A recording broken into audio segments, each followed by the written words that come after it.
Can you hear me now? Good. Okay. Bismillahirrahmanirrahim. Alhamdulillah wa salatu wa salamu ala rasulillah. Assalamu alaikum wa rahmatullahi wa barakatuhu. Nice to see everyone.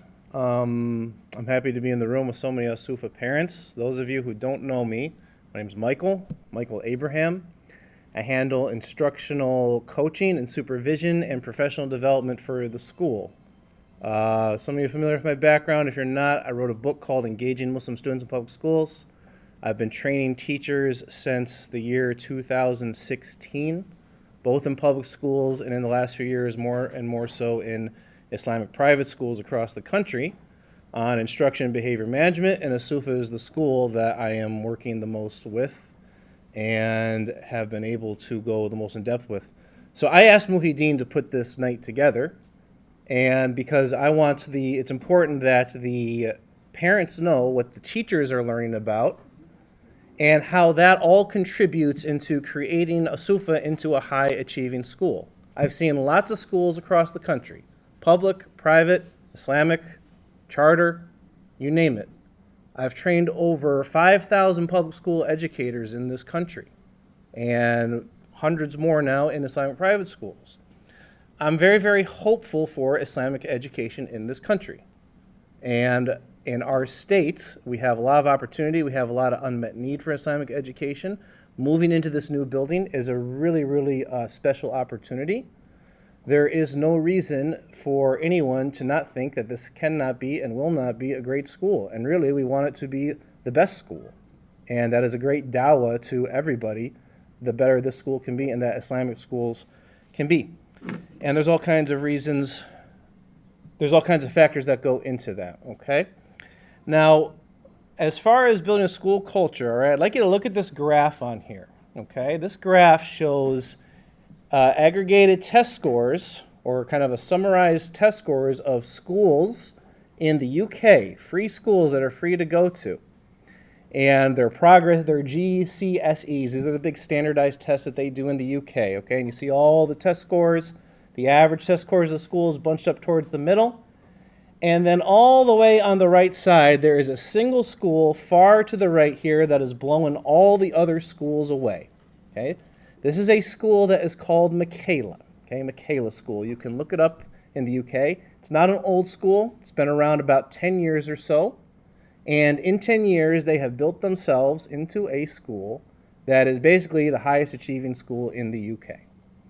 If you were to look up Michaela, you would quickly find this article from Time magazine that describes it as the strictest school in Britain.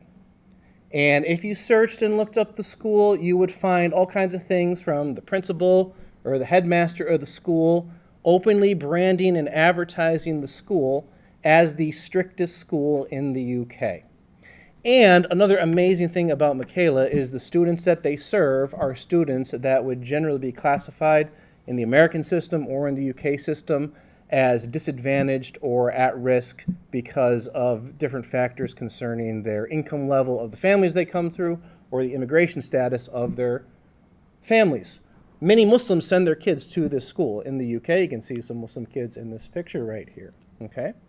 There is this school is built on a philosophy and foundation of which there is a very comprehensive and high amount of research in the field of education that shows thoroughly that schools that are strict, meaning that they have very high expectations for the students in terms of behavior and in terms of academics, and they are very proactive about holding the students to those expectations, those schools out-achieve schools that do not do that, plain and simple. There is a really thorough and comprehensive body of research.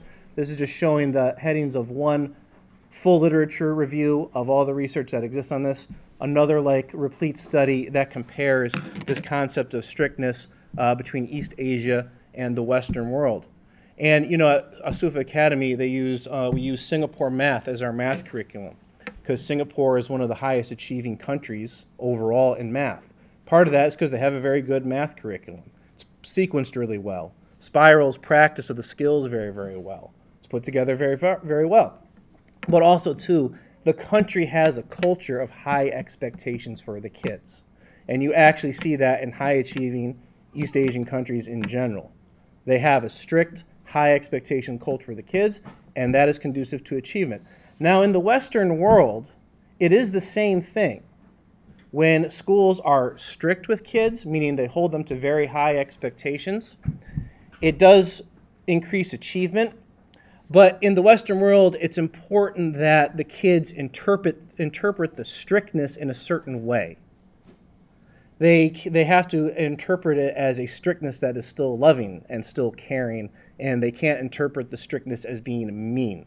If they interpret the strictness as being mean, then the results are not there. So a lot of times people have sensitivity to that word strictness, and it's important to understand that when we talk about it, strictness doesn't mean mean, but in the Western world schools that accomplish this, they implement in particular what you call warm strictness, which is specifically based on a philosophy and concept that is taught in this book, Teach Like a Champion, which was published by a teacher in New Jersey who was part of a consortium of charter schools in Newark, New Jersey, that if you look at their scores and you compare it to the other schools in Newark and New Jersey and the other schools with students of the same demographics, you see the same things you see with Michaela. They are blowing the other schools out of the water. So we want to be one of those schools that blows everyone else out of the water and has really, really high learning and academic achievement for the kids. And at these schools, when they do social emotional assessments of the kids, they find that the kids are socially and emotionally healthy. They have positive self-concepts of themselves. And they don't have any things that people worry about with being strict to the kids as far as them suffering from anxiety or depression. Rather, because the schools are so highly structured, it actually gives a comfort to the kids of predictability in their learning environments, and it sets their learning environments up for success. Okay? Now, this warm strictness is based on two aspects. Okay? One is having adult authority in the school being absolute, and I'm going to talk a little bit about how you achieve that in a comprehensive and healthy way, and what we've worked at so far with the teachers of SUFA to start putting that into place, and what we will be adding to it going into the new building to make it kind of complete. And the other aspect is teaching character proactively, teaching certain character virtues proactively, and Mr. Sean will talk about how that's going to be taught at the school in the classes and the types of values and virtues that will be taught to the kids, okay? So how do you make adult authority absolute? And how do you hold kids to high expectations, okay? I want everyone to look at this very, very closely, and this will be helpful for you being a parent if you pay close attention to what I'm going to say right now, okay? So this is a figurative graph I'm going to put together here, okay? Let's say you have student misbehavior or child misbehavior. And going up vertically on the graph, you have some sort of rating of the time and energy that it takes to redirect or to fix a kid's behavior, okay? And then on the bottom, you have the time that the adult takes before redirecting that child's behavior. Now, this is figurative, but what this is conceptually built on, and anyone who has thorough experience in managing kids and has gotten successful in managing kids in a school will understand this chart looks at exactly like this. So when kids misbehave or they do something that just doesn't follow the expectations that have been set for them, the longer that it takes for you to redirect them, the more time and energy one is going to spend in doing that redirection. So therefore, methodology-wise and philosophically-wise, it makes sense to redirect the misbehavior as soon as possible. And really what that means is you redirect it even before it becomes misbehavior, but even when it becomes getting out of the expectations that were set for kids. Very classic example to illustrate this with a classroom setting. The biggest issue that any teacher deals with in a classroom usually is kids side-talking. The teacher's talking, and the kids side-talk to the student next to them to try to have a conversation that's not related to what they're supposed to be learning, and they're not listening. And the biggest mistake that a teacher can make and that new teachers often make is they'll be teaching in front of the class. They see that first kid turn and talk to the kid next to them, and they say to themselves, Well, I hope he just turns and starts listening and stops that conversation, because I don't want to stop teaching. I don't want to interrupt what I'm doing. And if the teacher just lets it go like that, is that conversation between those two kids going to stop? It's not going to stop. Not only will it not stop, but two other kids on the other side of the room will notice, hey, Zaki and Ahmed are over there talking. If they can side talk while the teacher's talking, then we can side talk while the teacher's talking. And then they will start to side talk. And once you have two groups of kids doing it, then two more catch on. And pretty soon, the teacher has 40% or half of the class side talking and not listening to him or her. And then they got to do a whole big thing of saying, hey guys, quiet down. We need to pay attention, all this type of stuff. And those kids, they got disconnected from whatever learning they were supposed to be doing. So what is better for the teacher to do is to address this situation the moment that first kid turns his head to talk. If you do it like that, you can actually do it without saying anything. And there's actually a specific tactic that is used for this specific instance in schools, because it happens all the time, where the teacher cuts off their speech in the middle and they pause, and that acts as a nonverbal cue for the kid to make them realize that the teacher has noticed him or her talking or him or her not paying attention. And usually, if you do that nonverbal cue early, it gets the kid just to redirect himself. He's not invested in the conversation yet. It hasn't built up, and he hasn't been called out or anything, and it doesn't take a whole lot of time or energy. And that's a specific strategy that we've worked on at ASUFA multiple times for when the kids side talk. And any school that controls kids well, they do that. That's just an example. In principle, this concept applies to a teacher in a classroom, a parent with a child, working one-on-one with a kid, as well as a whole school. Where schools mess up is they take too long to do this redirection, and they let things go before addressing issues. And when it comes to setting expectations with kids, the reality of expectations with kids is the expectations are not what you say to kids. The expectations are what you let kids get away with. Because what you permit kids to do is a training mechanism for them. And what you redirect upon them is a training mechanism for them. So if you tell the kids that you need to be quiet in class, but then you let kids whisper and talk while you're talking as a teacher, your expectations are not really to be quiet in class. Your expectations are, you can side talk while I'm talking. And that's what we teach the teachers at ASUFA. And that is what we are trying to apply as best we can as a whole school with all the school policies. And moving into a new building, the school-wide policies need to be different, and it's a chance to really reset the school-wide policies, especially policies concerning the common areas of the schools, to have very high expectations with them to create a disciplined culture that kids can thrive in, okay? Now, I have this graph. So nonverbal communication is one of the big things that the training with the ASUFA teachers is focused on. That whole thing I just talked about with pausing, that's just one thing. There's whole ways you can teach about how you approach kids while they are supposed to be working but they're not doing their work, about how you get them quiet, about how you look at a kid when they talk back to you and you need to redirect them. There's whole systems of nonverbal communication that have been put together that are studied and known to work for redirecting kids quickly when the behavior is small.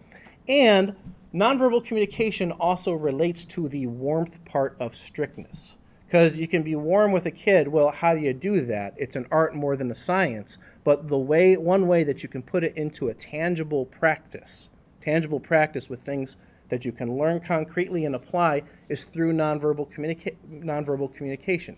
How do you stand in front of the kids? What is your speaking pattern like with them? Your tone of voice, your facial expression, all this type of stuff. Nonverbal communication is a very highly studied field. It's very highly studied in the field of education, and it is really core to how kids experience adults.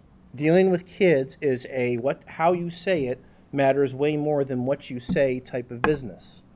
And really how the kid experiences an adult overall, nonverbal communication is really, really core to that. And kids are actually more sensitive to nonverbal communication than adults are, especially facial expression. And nonverbal communication that works for managing a classroom and managing a school, it is all centered on calmness. It is all centered on being calm and maintaining composure. and especially maintaining calmness and composure, especially when the kids test you, because kids always test you, and the kids do things that might trigger you. That is what it is all centered on. And kids, they interpret calm adults as adults whose authority they respect and whose wisdom they will take. A lot of people make the mistake, and kids can be very annoying. When kids test boundaries, adults naturally experience it as being annoying.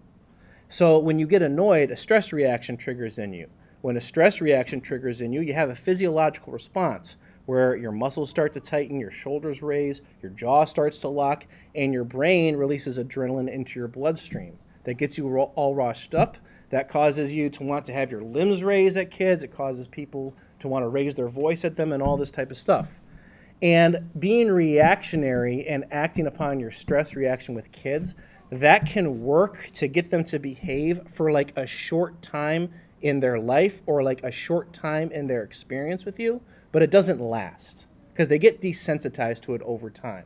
And then they start pushing back.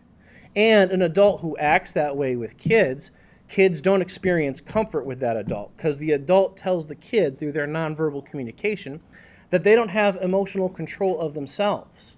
So if the adult doesn't have control of themselves, what they communicate to kids is, I don't have control of myself in this situation, so therefore I don't have control over the situation in general.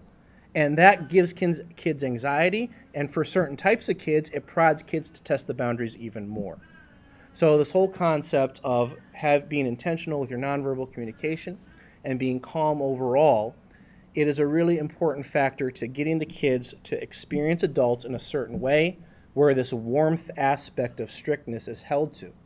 So you hold kids to high expectations and you carry out consequences and you hold them to a certain standard. You just do it with low blood pressure instead of high blood pressure. That is the general philosophy behind it. And that works very well for parenting as well as teaching too. And we might have some future sessions where we make specifically what we teach the teachers about this available to parents as well. Okay? So nonverbal communication enables you to address things in this area in a way that is very cheap. It gets the kids to turn around. You don't have to make phone calls home. You don't have to take points away. You don't have to give detention or whatever. It enables you to do that as best you can. Okay?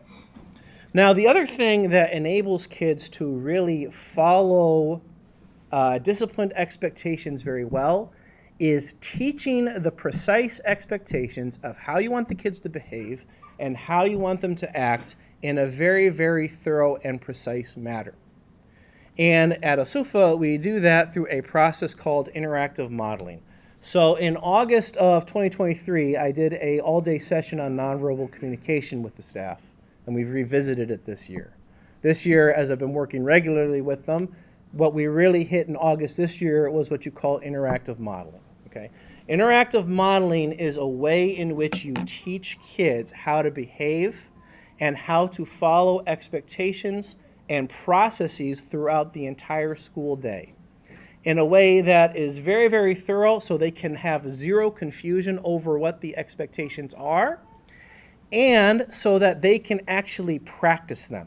They can actually act them out. Okay, and it's another thing you can do at home. So just to give you an example, like at the beginning of the year, you have to teach the kids how to hang their backpacks on hooks at some certain point. So that becomes a process that the teacher works on. And you go over all the details of it. And there is details to this type of thing. Like a backpack, it's supposed to be hung on this hook. It's not supposed to be hung on this.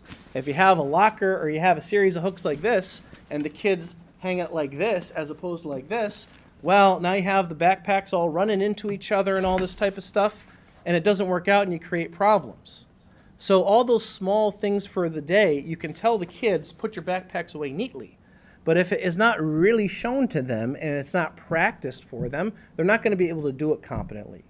And for them, in their young minds, there will be ambiguity, or it won't be totally clear what the expectations are, and that makes it harder for them to be redirected. And it makes it harder for them to follow the expectations. So interactive modeling overall is a 7-step process where the teacher takes any process you're going to do during the day, getting materials out, walking in the hall, opening the locker, passing papers out, listening to the teacher, writing, anything. And the teacher describes the behavior to the kids in explicit detail. The teacher then models the behavior, meaning he or she actually shows them how it's done, prompting them to pay very close attention to it. Then the teacher asks the kids to say what they noticed him or her doing when they did the modeling. And then the teacher asks one of the students to model it for their classmates. And then after that student models it for their classmates, then the teacher asks the class, what did you notice your classmate do? And then the students say what they noticed their classmate do. And you might do a few rounds of that, and you build up to having the whole class practice the routine exactly as it's been shown and taught. And then after the whole class practices, then the teacher gives feedback on what went well, what went wrong, and you maybe practice it again, and you practice it until the kids get it right. Now, what this process does, in step one, the kids hear the expectations. So that engages what you call the auditory modality of them. When the teachers model for it, they see it, so it engages their visual modality. When the kids are asked what they notice and they say something about it, that engages their verbal modality because they're saying something about it. And when the kids practice it, that engages their physical modality. They actually do it. To really get expectations and to really know how to do routines and procedures throughout a school day or at home, kids need engagement with all of these modalities to really have it settle into them what the expectations are. Especially the younger they are. In general, it's a general rule that the younger they are, the more they need explicit practice and direction with all these modalities to really understand expectations and have them be habitual. Okay? And the same thing works at home. So the first week of the school year, this is part of why we did the thing at the beginning of the school year and we're doing now, where middle school comes first and then elementary school comes second. Because you have to take time to work with the kids. How do you walk in the hall? How do you go into the musalla? We're going to have to work with how do you get out of the lockers? How do you deal with the cafeteria? Because we have a cafeteria now. All this type of stuff. You have to have the time to do that with each class and do all this practice with them and have it lengthened out. So it works easier to do when you have them come in a staggered fashion because you can deal with the class in chunks as opposed to trying to have the whole school do something at the same time. So the schedule tomorrow will look something like this, okay?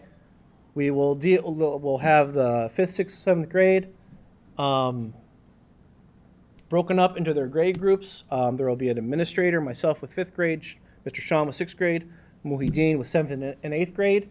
And through each one of these times, we will go through this interactive modeling process for all of these things with very, very high and tightened expectations. So like when you see Salah here, that's not the time that they will pray. That's the time that that class will go to the musalla and work precisely on how you line up outside of it, how you put your shoes away, how you walk into it. And when you do this practice with kids and you set the expectations, it's going to be an expectation that they're silent in the hallways. When they don't do it when they practice, then you make them do it again. You make them do it again. The kids don't want to do it again. They'll be like, oh, this type of thing. And that's like a small initial consequence for not doing it right. And it's part of how you show we're going to work on this until it's done right. And that's what tomorrow will be spent doing with the middle school, okay? Now again, like part of what is difficult in the old building is because it was so small, you had to have different things happening on top of each other in the same place. So the place where kids learned also had to be the place where kids ate. And sometimes the place where the kids pray also had to be the place where the kids play. That doesn't really set kids up for success well, because they associate things with environmental cues, and it becomes a confusing message over time, this type of thing. The big benefit of this building, it's still not as big as you'd like, but there will be a separate place to play and a separate place to pray. There will be a separate place to eat and a separate place for class. And the place to eat in the cafeteria and lunch, that will be the place to socialize. The class will be not. And we'll be able to hold these expectations a little higher. Now, the other thing that will be changing when we come into this building is with middle school, it will no longer be, it will no longer be that the middle school kids have one grade that stays in one room all the time and the teacher comes in and out. We wanted to not do that at the beginning of the year, but logistically it wasn't possible in the old building with the different sizes of the rooms. Here it is. It is really not ideal to have that done Because when you have a transition where one teacher has to go out and another teacher has to come in, you can have anywhere from 10 seconds to a few minutes of the kids being in the room by themselves and an adult not being there. And it takes about 5 seconds for the kids to get out of control, if not less than that. And I really disliked that was the case. So that will not be the case in here. That means that we're going to have to work really, really thoroughly with the middle school kids on how to transition themselves in the hallway and how to how to go to their locker, how to manage the locker, and how to keep their stuff in the locker except for the book and the notebook that they need for the next class, to interchange those things in between class, and to go to class within 5 minutes. And this building is delicate. And also what kids do when they are moving about the common areas of the school really, really affects the environments and the climates and the feel of the school.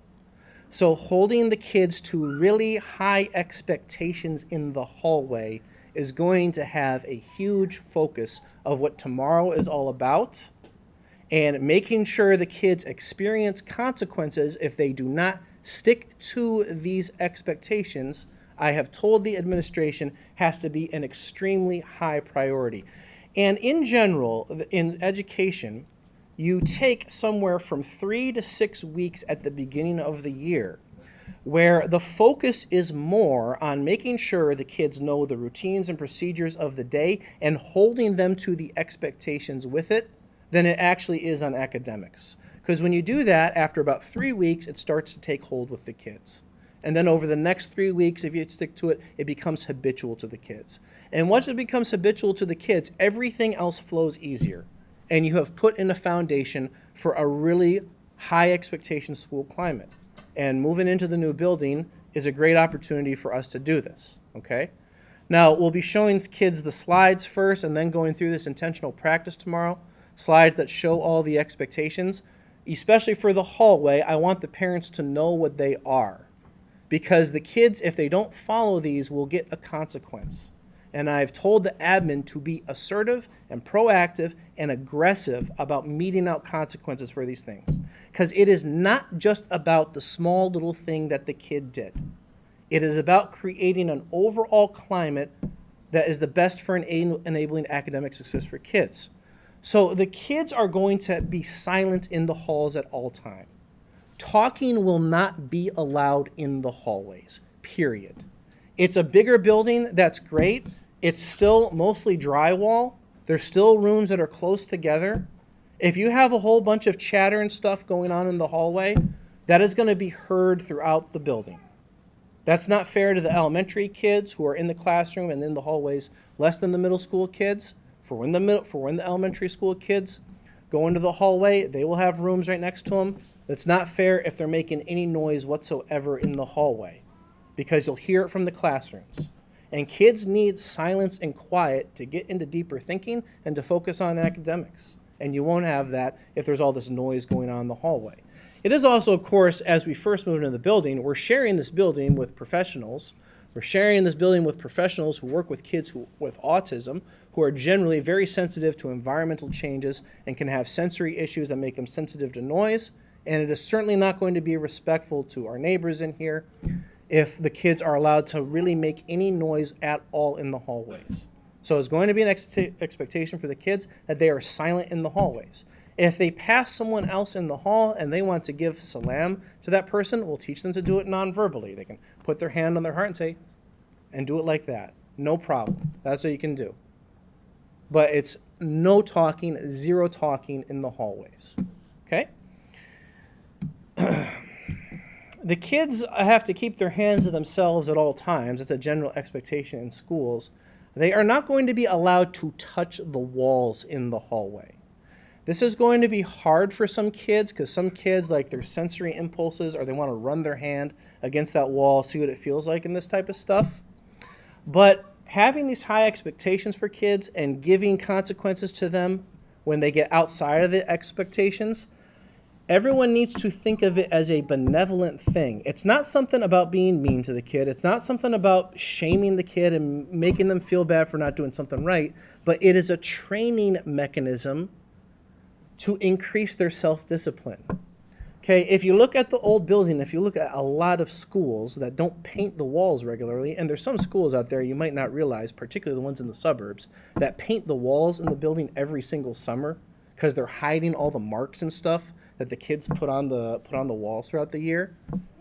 Like the kids running their hands, putting their hands on the wall, certainly running writing utensils on the wall, it makes the whole building messed up. This is a very, very nice hallway, and it's modern looking. But the wall, the way that it can scuff easily. It's going to just look awkward, and it's going to give off the feel of an unserious environment if all these markings and things build up on the wall over time. There is a lot of big glass windows in this building. Kids put their hands on that. They run their fingers on that. They're going to get fingerprints all over it, and that's going to look like a mess. And it won't work. We don't have the janitorial capacity to be cleaning that stuff every single day. We'll make the kids understand that, and we will practice with the kids getting their stuff out of their locker, getting their book, and walking down the hall with their books exactly like this so that their hands are occupied with doing it while they're walking down the hall. And for the elementary school, they'll either give them a way to do with their hands or put their hands by the side or something like this. And I have told the admin, and they have told me they will, to be so serious about this that, not only do we need to be have the admin mostly stationed in the hallway to monitor the kids, but also to check the security cameras and check the transitional times in the security cameras. And if there was a kid who did this, especially did it excessively, to have a talk with that kid and start putting that kid in the consequence system. Not as a way to make them feel bad or say they're bad or anything, but as a training mechanism for them. Okay? The kids are also going to have to get their materials from their locker for middle school in between the classes in one trip.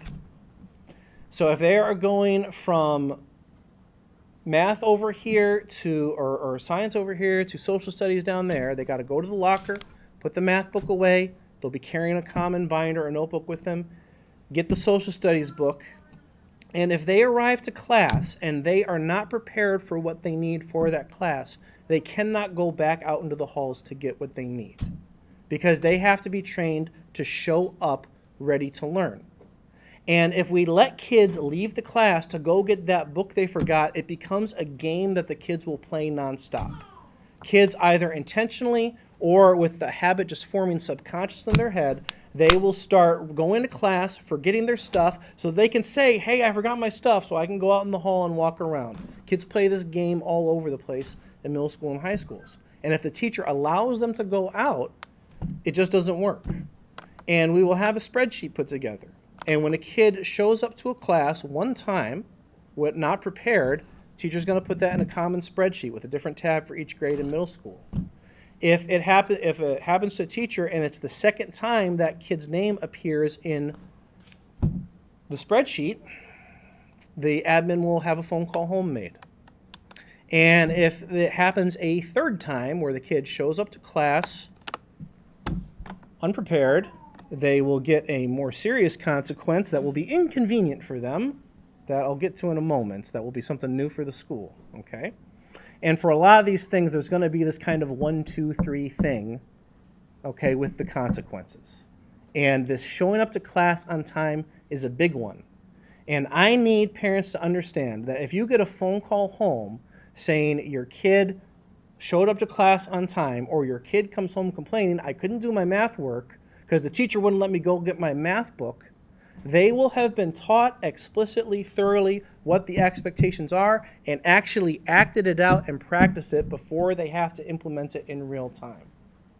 And there is school-wide culture reasons why the expectations are that way. Okay? So please support the admin when you get those phone calls home and with what the bigger consequence will be that I'll get to in a moment here, okay? If they get to the third time. Okay, we're also going to, inshallah, put painter's tape through the center of the hall so it is very distinguished of what is the right side and what is the left side. And the kids will have to walk on the right side.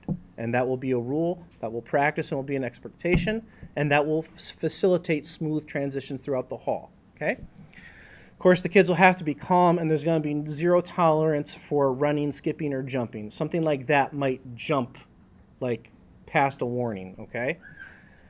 I said the right side walking, and absolutely zero tolerance for roughhousing, okay? We know the kids like to play, fight, and all this type of stuff, and you just can't have that at all. They got to keep their hands to themselves, okay? So this is just the hallway, okay? I have another slide for the cafeteria. I have another slide for the lockers. Have another slide for the musalla. All this type of stuff we'll be going over with the kids. But this different transitioning that will take place in the building is a big deal. It is a huge thing for maintaining the culture and making the teaching better. I've been to probably over 30 Islamic schools in the country. Of the ones that are middle and high school, even some of them that, like, if you look them up, they are kind of branded and really kind of are some of the better Islamic schools. I have not come across a single one yet that has middle and high school, and they have the kids transition from class to class as opposed to doing this thing where the teachers come in and out. That is something that the Muslim community should be ashamed of. I've never heard of a public school that does it that way. You don't set the kids up well when that is done, because you have a classroom then that the kids own, not the teacher. You have a math teacher. The teacher should be able to set up their room with math stuff all over it. So it's the math learning environment. Same with the science environment. The kids should never be in a room where they are unsupervised. So no school should do that. It wasn't a logistical possibility at the old school.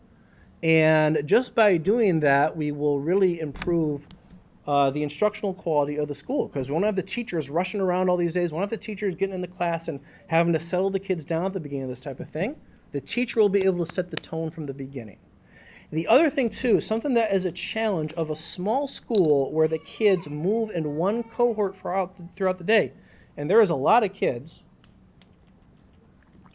There is a lot of kids in the Twin Cities who are in this type of school. When they get social interactions going on, they just build up throughout the day, and the kids just get more and more energized about their social interactions through the day and more distracted from their academic work. If you have a bigger school where the kids don't have the same classmates in every class, there's a natural break in those social interactions, because they go from this class to that class, and whoever they're talking to in this class, that person's not in this class with them anymore. But our kids are in the class with the same kids all day. So this silent transition is important for making sure that there is a hard break and a felt transition for the kids that is silent between classes. And even in the classes, of course, they shouldn't be built up talking, but there needs to be that type of transition. And we can't have them interacting socially in the hallways, getting some conversation going that they then want to carry into math class. And they come into math class, and their focus is more on whatever they're talking about versus the academics. Okay? So that's the hallway. And again, similar things with the cafeteria and all this type of stuff. And but the hallway is very, very important. So that was the one I wanted to show to illustrate to the parents this concept of high expectations. Now, a few other things too. Things like the school uniform, okay? Uniform policies and clothing policies in the school are not something frivolous, or not something that someone just decides.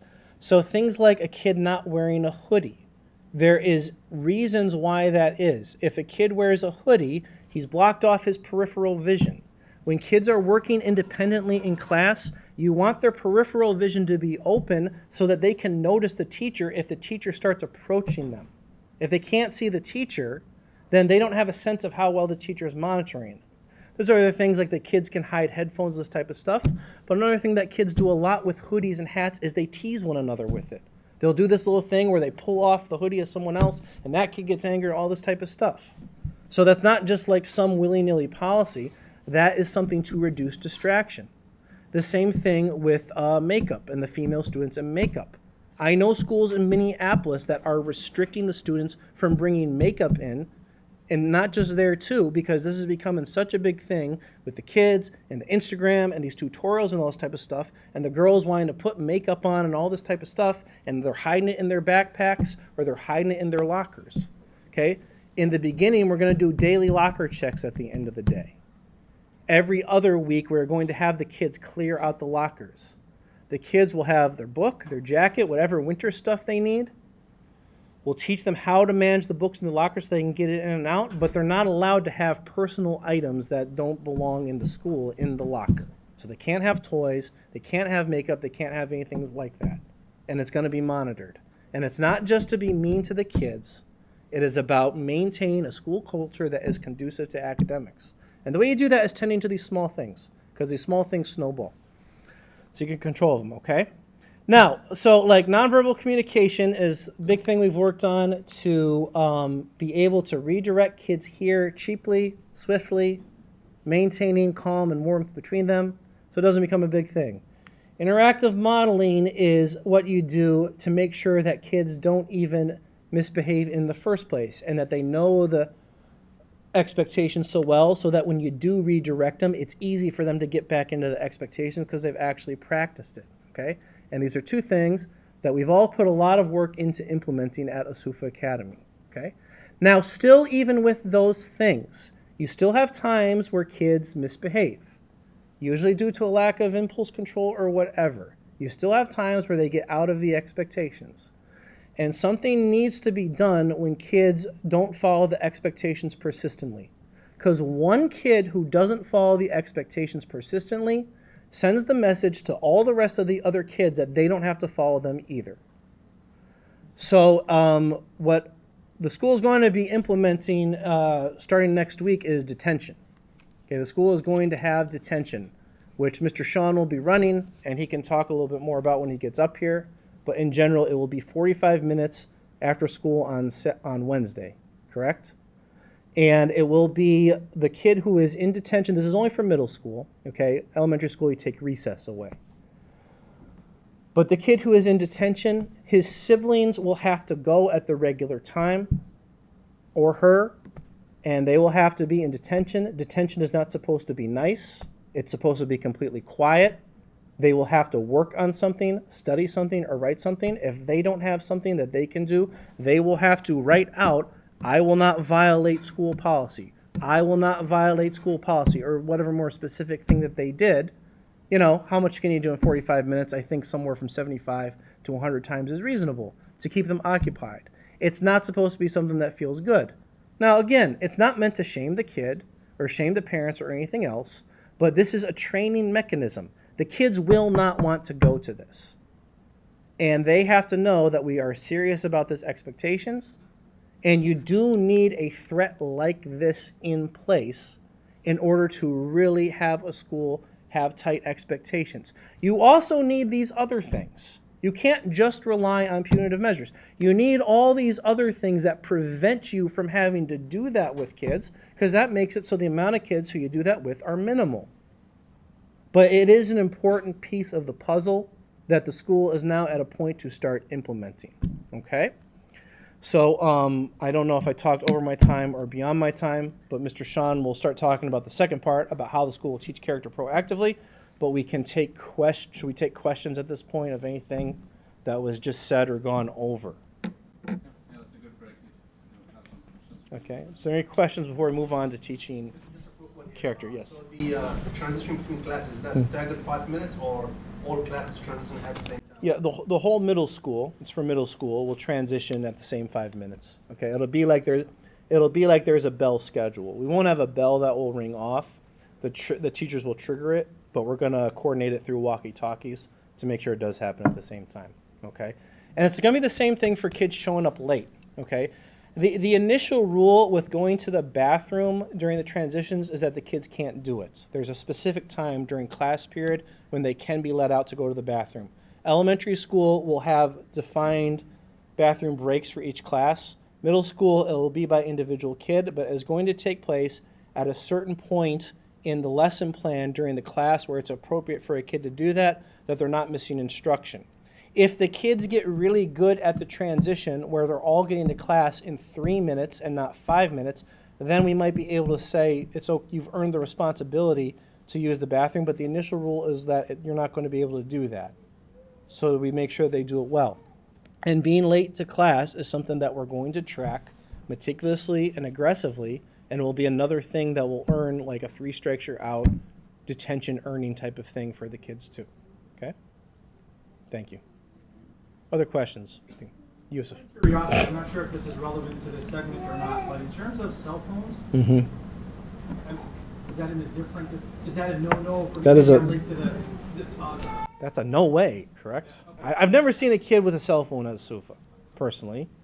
The policy is no cell phones. Okay, I think that should be something so severe that might be an automatic attention personally, or at least an automatic phone call, or at least you take it from it. Okay, it's time. Also the smartwatches. Yeah. Okay, the smartwatches too. Thank you for that. Okay. Other questions?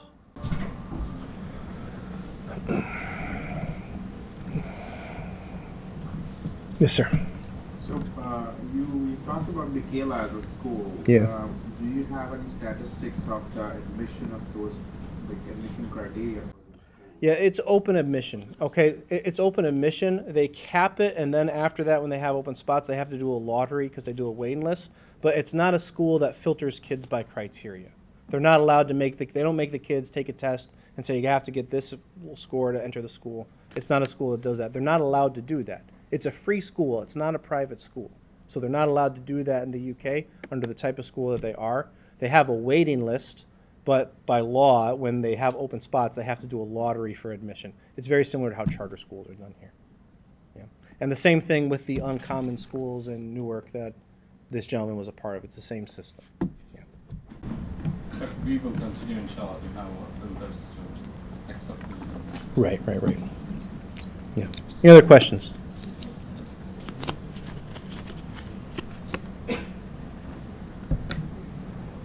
Any questions from sister side?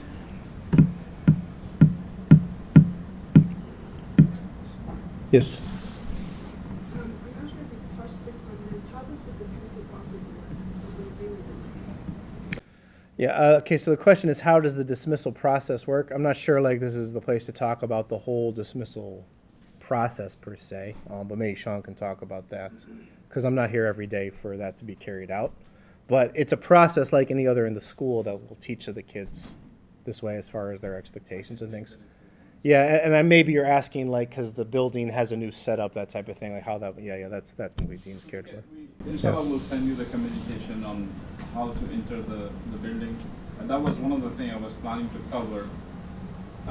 But. And we'll have people outside to direct and stuff tomorrow too. Yeah, we will be outside directing and then kind of like going in similar to the old building, so one of us, a couple of us will be there outside with walkie-talkie or, the mic, and then, we'll use the PA system here to announce if someone is getting late.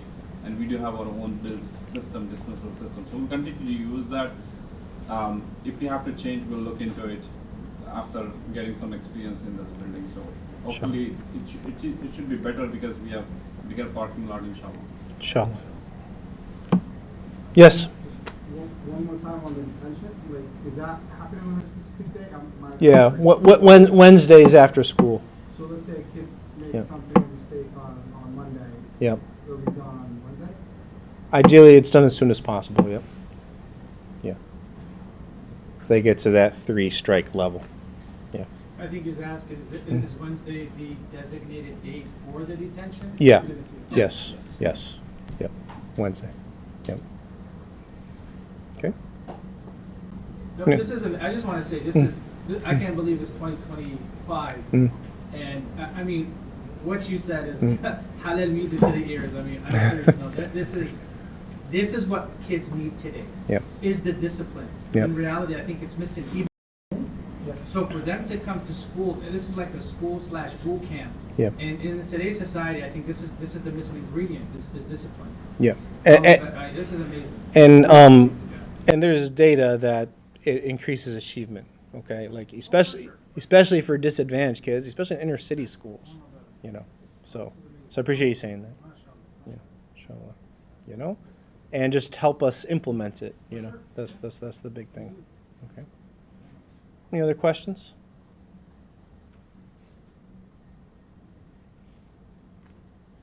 Okay, big day tomorrow. Brother Sean, you want to come up here?